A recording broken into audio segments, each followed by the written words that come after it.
आज हम हिंदी अनिवार्य में सृजन पुस्तक के गद्य भाग में संकलित जैनेन्द्र कुमार द्वारा रचित निबंध बाजार दर्शन के आगे के भाग का अध्ययन करेंगे। इसमें लेखक ने बताया है कि मन को बलपूर्वक बंद नहीं करना है, उसे रोकना नहीं है, इससे लाभ के स्थान पर हानि ही होगी। आंखें बंद होने पर भी हम सपने देखते हैं, ये सपने हमारी सुख शांति में बाधा ही डालते हैं। ये सारी बातें हमने पिछले भाग में पढ़ी थी। आज हम आगे के भाग का अध्ययन करेंगे। जो बलात् मन को रोकने को न कहे, जो मन को भी इसलिए सुने क्योंकि वह अप्रयोजनीय रूप से हमें नहीं प्राप्त हुआ। हाँ, मनमानेपन की छूट मन को न हो, क्योंकि वह अखिल का अंग है, खुद कुल नहीं है।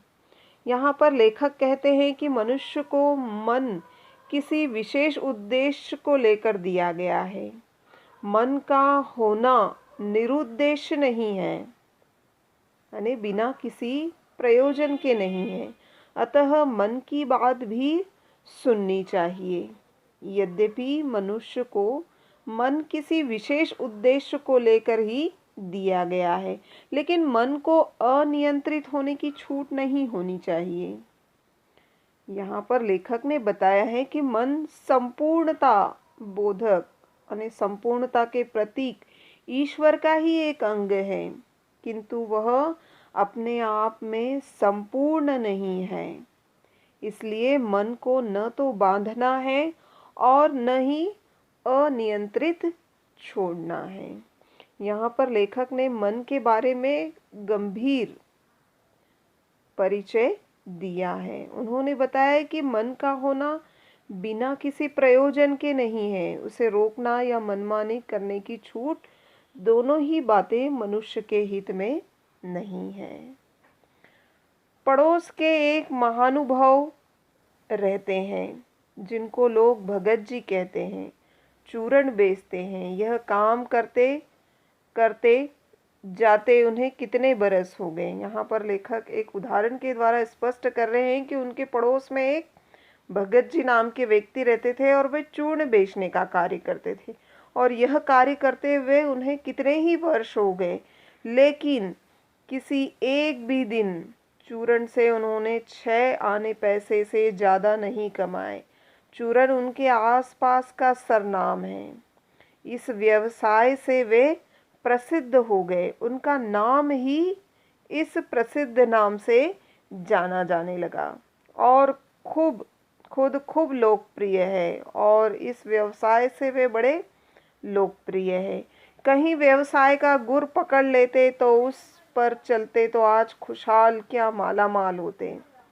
यदि वे उस व्यवसाय को यदि बड़ा करते और उसे विस्तृत करते तो आज वे खुशहाल जीवन जी रहे होते और साथ ही धनवान भी होते।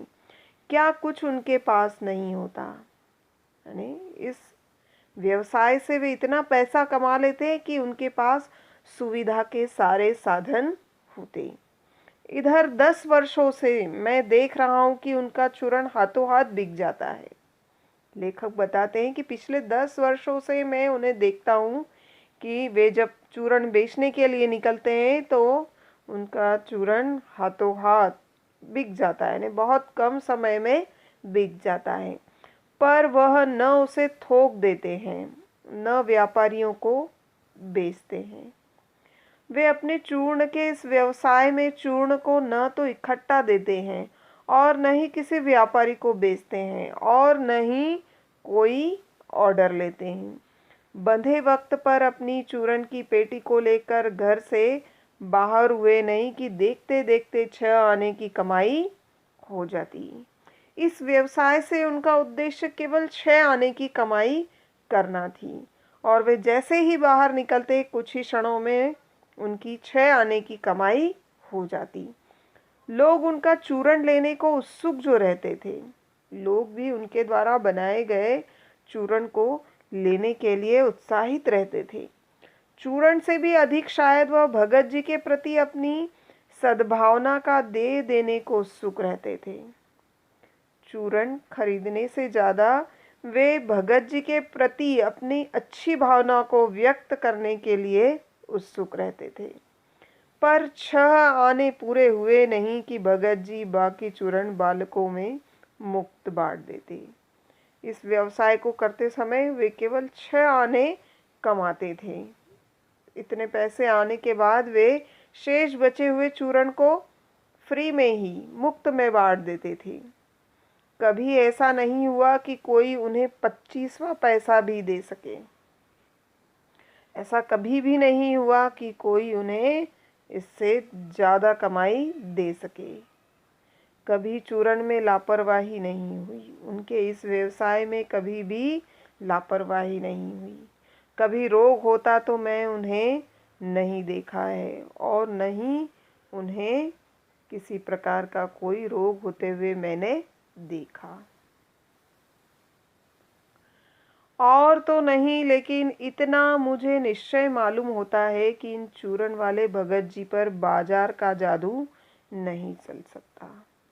लेखक बताते हैं, औरों के बारे में तो मुझे नहीं मालूम है, लेकिन मुझे इतना जरूर निश्चित मालूम हो गया है कि इन चूरण वाले भगत जी पर बाजार के आकर्षण का जादू नहीं चल सकता।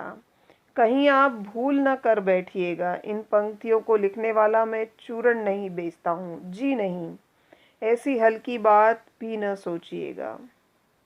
आप मेरे बारे में सोचने में कोई भूल मत कर जाइएगा।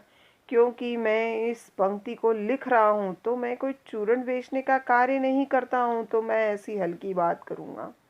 न ही यह समझिएगा कि लेख के किसी भी मान्य पाठक से उस चूरण वाले को श्रेष्ठ बताने की मैं हिम्मत कर सकता हूँ। और ये भी मत सोचिएगा कि लेखक मेरे इस लेख को पढ़ने के बाद श्रेष्ठ बताने की हिम्मत कर सकता हूँ। जाने क्या उस आदमी को अक्षर ज्ञान तक भी है या नहीं।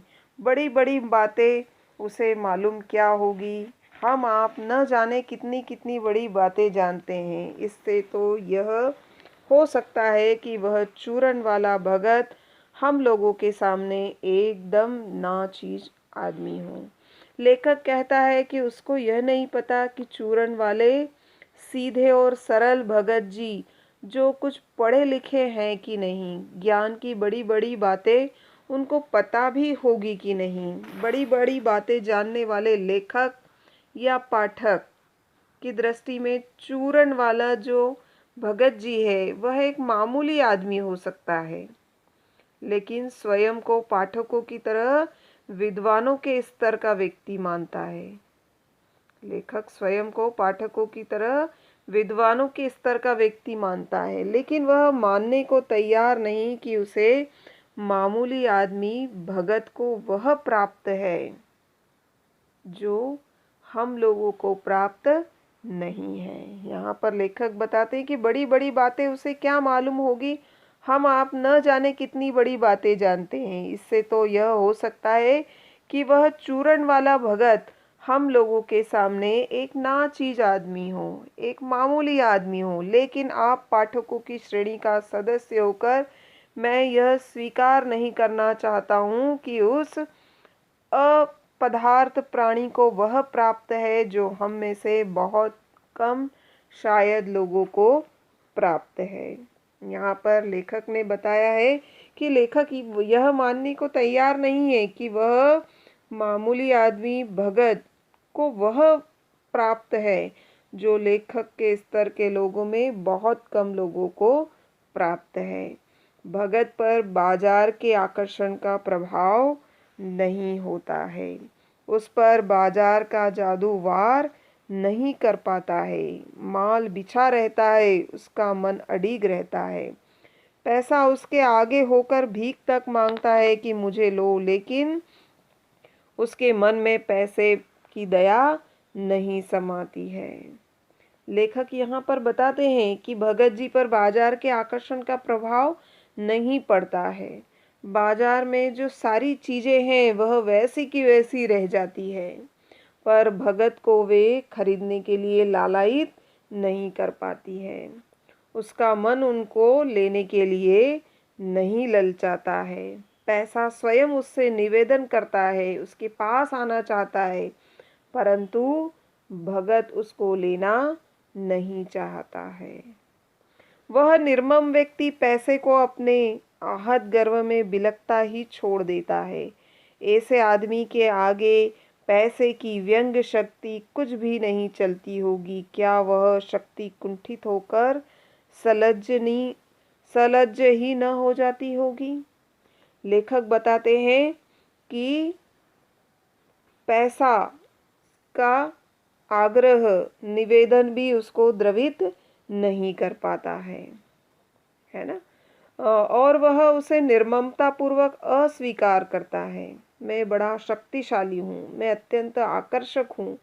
पैसे का यह घमंड उसकी दृढ़ता के आगे टूट जाता है। वह व्याकुल होकर रोता है। ऐसे दृढ़ मनुष्य के सामने धन की व्यंग शक्ति प्रभावहीन ही रहती है। वह निश्चेत होकर लज्जित हो जाता है। यहाँ पर लेखक ने बताया है कि भगत जी के लिए बाजार का महत्व इतना ही है कि वहाँ से उनको अपनी ज़रूरत की चीज़ें मिलती है। उसमें बाजार में प्रदर्शित अन्य वस्तुएं उनके लिए बेकार है। यहाँ पे लेखक ने यह भी बताया है कि भगत जी संग्रह के लिए नहीं, आवश्यकता पूर्ति भर के लिए धन कमाना पसंद करते हैं। धन का लालच उनमें नहीं है। लेखक ने यहाँ यह भी स्पष्ट किया है कि खूब पढ़े लिखे लोगों में भी भगत जैसे गुण नहीं होते हैं। आगे देखिए, पैसे की व्यंग शक्ति की सुनिए, वह दारुण है। दारुण यानी भयंकर। यहाँ पर लेखक बताना चाहते हैं कि धन में प्रबल व्यंग शक्ति होती है। वह मनुष्य को तुरंत प्रभावित करती है। भगत जी जैसे लोग, कुछ ही लोग धन की व्यंग शक्ति के प्रहार से अपनी रक्षा कर पाते हैं। हर कोई रक्षा नहीं कर पाता है। यहाँ पर लेखक धन की व्यंग शक्ति का उदाहरण देते हुए कहते हैं कि मैं पैदल चल रहा था। मैं पैदल चल रहा हूँ कि पास ही धूल उड़ाती निकल गई मोटर। वह क्या निकली, मेरे कलेजे को कौंधती एक कठिन व्यंग की लीक ही आर पार हो गई। धन की व्यंग शक्ति का उदाहरण देते हुए लेखक बताते हैं कि पैसे की जो व्यंग शक्ति होती है वह बड़ी भयंकर होती है। उदाहरण के द्वारा स्पष्ट करते हुए लेखक कहते हैं कि वह रास्ते में पैदल चल रहा है, तभी एक मोटर धूल उड़ाती हुई उसके पास से निकल जाती है। मोटर का उसके पास से तेजी से निकलना ऐसा प्रतीत होता है जैसे व्यंग की एक लकीर उसके हृदय को भेदती हुई आर पार निकल गई। जैसे किसी ने आंखों में उंगली देकर दिखा दिया हो कि देखो उसका नाम है मोटर और तुम उससे वंचित हो। यहाँ पर लेखक ने बताया कि जैसे किसी ने उसकी आंखों में उंगली डालकर उसे खोलकर दिखाया हो कि देखो इसको मोटर कहते हैं और यह मोटर तुम्हारे पास नहीं है। यह मुझे अपनी ऐसी विडंबना मालूम होती है, बस पूछिए नहीं। मैं सोचने को आता हूँ कि हाय रे, यही माँ बाप रह गए थे जिनके वहाँ मैं जन्म लेने को था। क्यों न मैं मोटर वालों के यहाँ हुआ। उस व्यंग शक्ति है कि जरा मुझे अपने सगों के प्रति कृतज्ञ कर सकती है। यहाँ पर लेखक बताते हैं कि अपने पास मोटर न होना लेखक अपना दुर्भाग्य मानता है। वह तुरंत सोचते हैं कि क्या इन्हें माँ बाप के घर पैदा होना था। उनका जन्म किसी मोटर वाले के घर क्यों नहीं हुआ।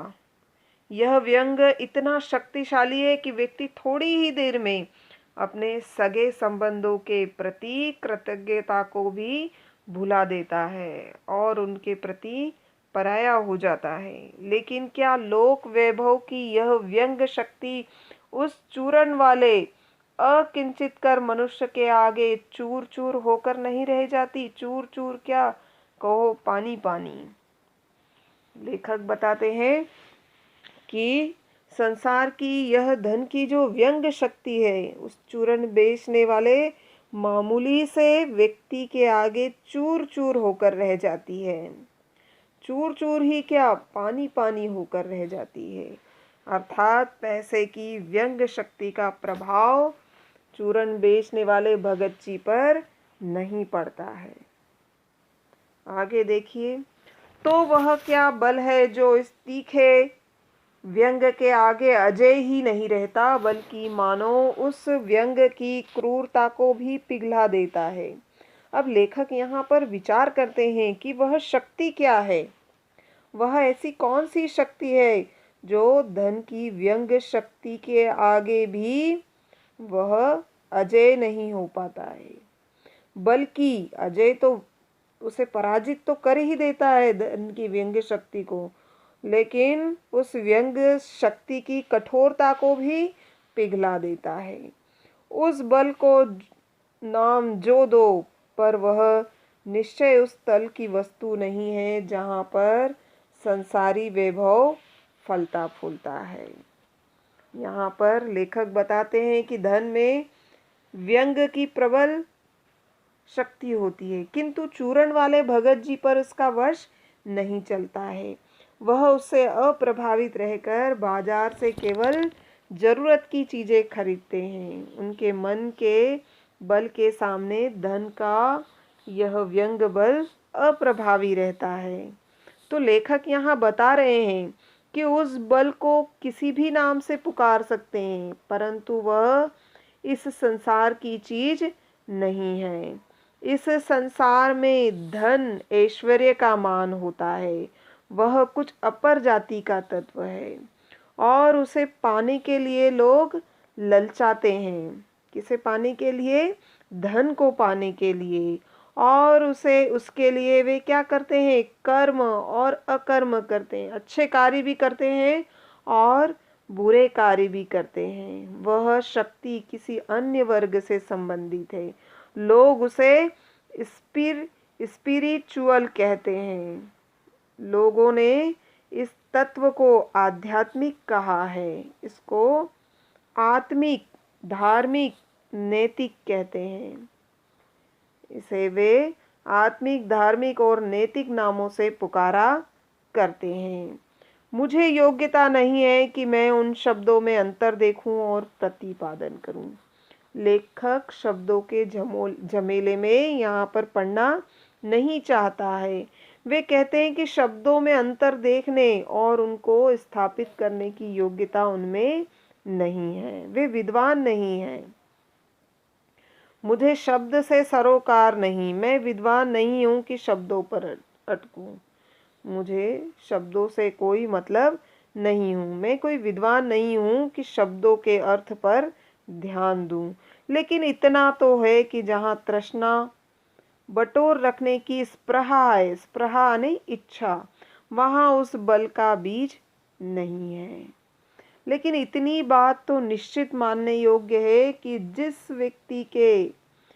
व्यक्ति में धन के प्रति लालसा और संग्रह की भावना होती है, संग्रह करने की इच्छा होती है, उसमें उसकी शक्ति की अपेक्षा ताकत नहीं होती है।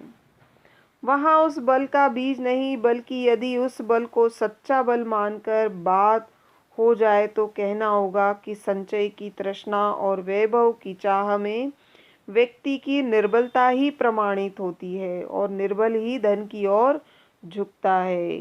वह अबलता है, वह मनुष्य पर धन की और चेतन पर जड़ की विजय है।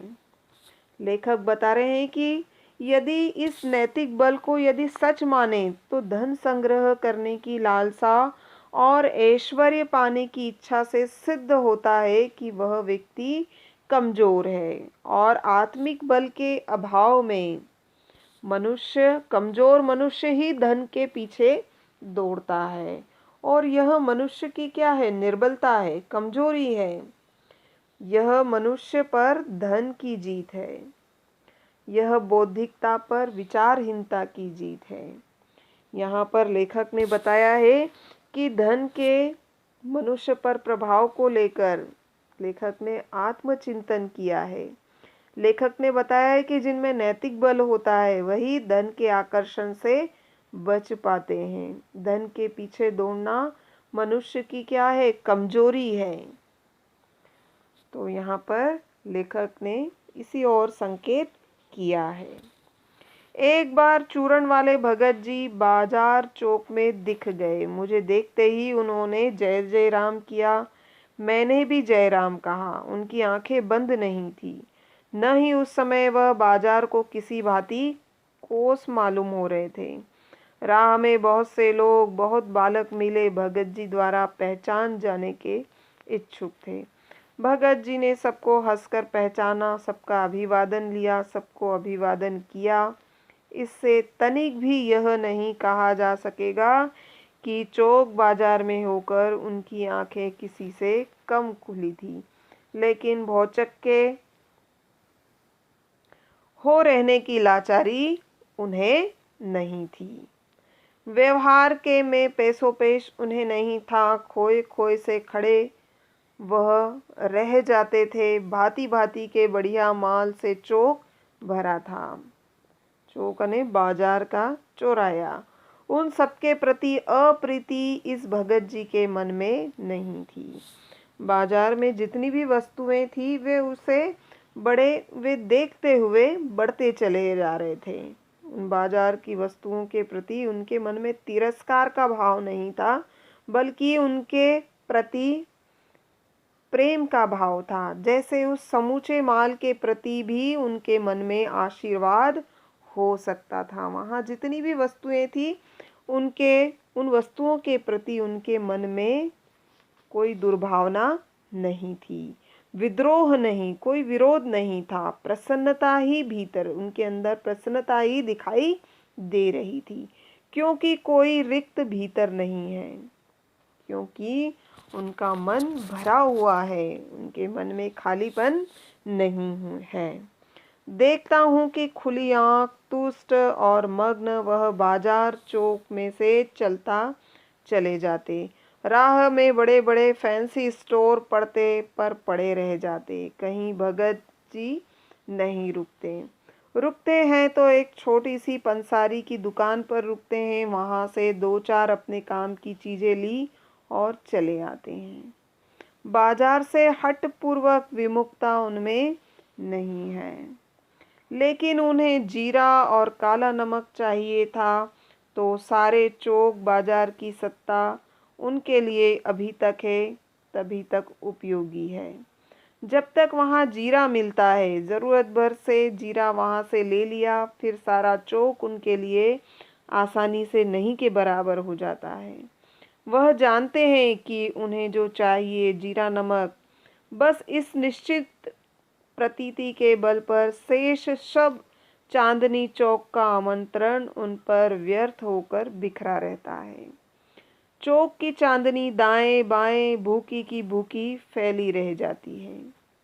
अने चौक में जितनी भी आकर्षण की वस्तुएं थी वे वैसी की वैसी रह जाती है, क्योंकि भगत जी को जीरा चाहिए।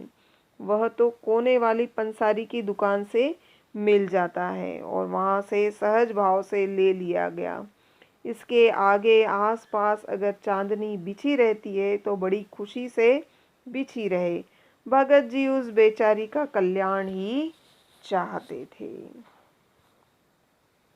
तो यहाँ पर लेखक ने बताया है कि लेखक का जो पड़ोसी है वह सीधा साधा चूरन बेचने वाले हैं।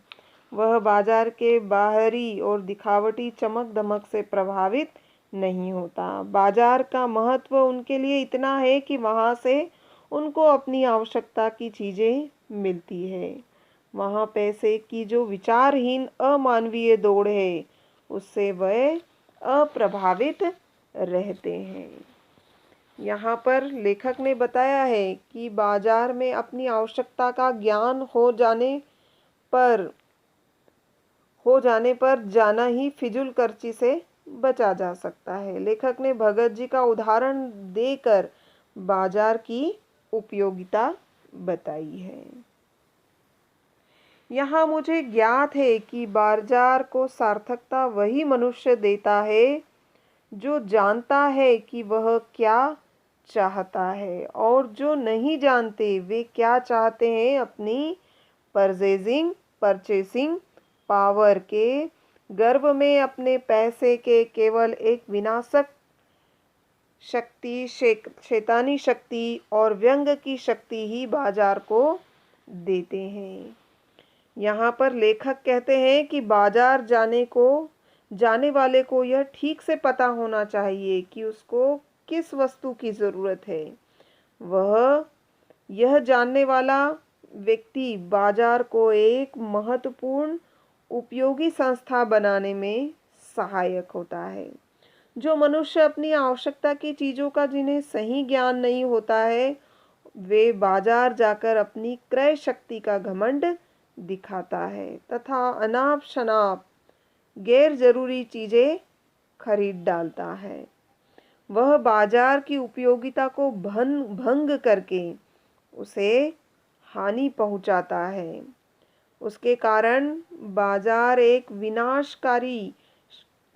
को एक विनाशकारी शक्ति प्राप्त होती है, और यह शक्ति ग्राहक के शोषण की शक्ति होती है। इसको व्यंग शक्ति भी कह सकते हैं।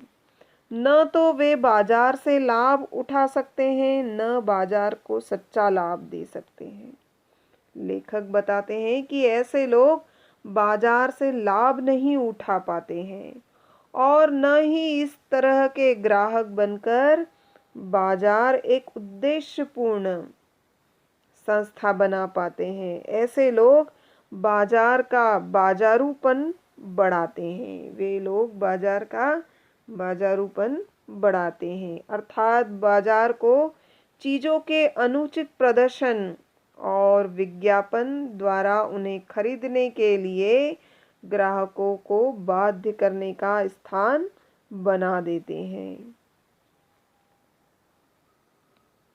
जिसका मतलब है कपट बढ़ाते हैं। कपट की बढ़ती का अर्थ परस्पर में सद्भाव की घटी। इस सद्भाव के हास पर आदमी आपस में भाई भाई और सुहृद पड़ोसी फिर रह नहीं जाते हैं और आपस में कोरे ग्राहक बन जाते हैं। यहाँ पर लेखक ने बताया कि ऐसे व्यक्तियों के कारण बाजार ग्राहक को सामान उपलब्ध कराने के उपयोगी स्थल के बजाय उनके शोषण का स्थान बन जाता है। उनके कारण बाजार में क्या होता है? छल कपट बढ़ता है, ठगी बढ़ती है। विक्रेता और क्रेता यानी बेचने वाले और खरीदने वाले के बीच सद्भावना यानी अच्छी भावना नष्ट हो जाती है। दोनों एक दूसरे पर अविश्वास करते हैं और एक दूसरे को ठगने का प्रयास करते हैं। यहाँ पर लेखक ने बाजार की उपयोगिता ग्राहक की ज़रूरत का सामान उसको उपलब्ध कराने में है ना।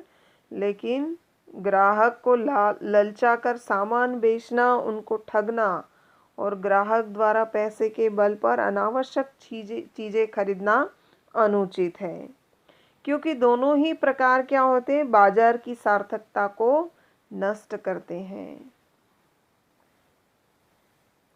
और बेचक की तरह व्यवहार करते हैं, मानो दोनों एक दूसरे को ठगने की घात में हो। यहाँ पर लेखक बताते हैं कि विक्रेता और क्रेता के अनुचित आचरण के कारण बाजार में क्या होती है? अच्छी भावना नष्ट हो जाती है। विक्रेता ग्राहक से क्या होता है? अनुचित मुनाफा कमाना चाहता है। ऐसे में क्या होता है कि वे एक दूसरे से बेचक की तरह व्यवहार करते हैं, मानो एक दूसरों को ठगने की घात में हो। एक की हानि में दूसरे को अपना लाभ दिखता है। दोनों के मन में एक दूसरे के प्रति कपट की भावना रहती है।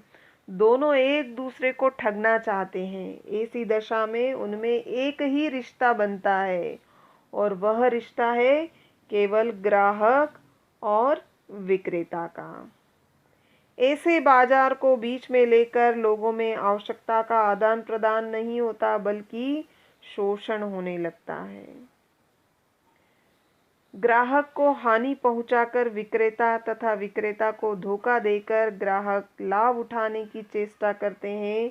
इस तरह के व्यवहार को बाजार का सत्य नहीं, इतिहास